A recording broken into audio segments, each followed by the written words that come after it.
People always say you can't build wealth while renting. But let me tell you something real. Renting is not the reason you're broke. It's what happens after you pay rent that matters. A lot of people think owning a house automatically makes them successful, but look around.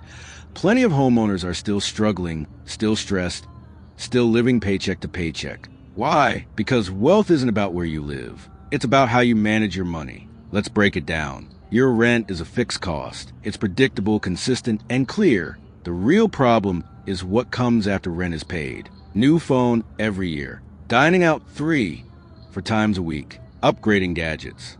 Streaming subscriptions you forgot you even pay for. Weekend outings that add up without noticing. This is called lifestyle creep. As your income goes up, your spending rises to match it, and your savings stay exactly the same. 0. So even if you start earning more, you don't actually feel richer. You just consume more, and that's why most people stay broke. Now here's how to fix it while you're renting. Step 1. Know your numbers. Track your monthly expenses for at least 1 month. Write down every single thing you spend money on. Step 2. Cut one expense, not your life. Don't punish yourself. Just remove one unnecessary habit. Cancel a subscription you don't use. Stop upgrading your phone every year. Reduce eating out by just 1 meal a week. Small cuts, big savings. Step 3.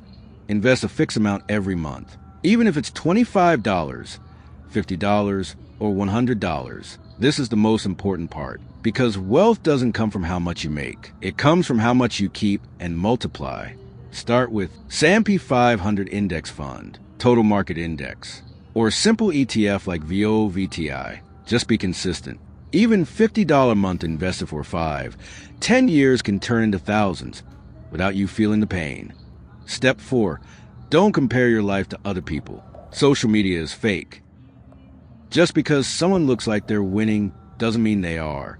Most people showing off are broke behind the scenes. You're not building for right now. You're building for the future you, the one who wants peace, options, and freedom. Renting doesn't make you broke. Not investing does. You don't need to own a house to start building wealth. You just need discipline, consistency, and a plan. Your real wealth journey begins with one small step. Today, not someday. So ask yourself, are you growing your money or just spending it? Your future self is already watching your answer. Don't forget to subscribe to Ceylon DP for more videos like this.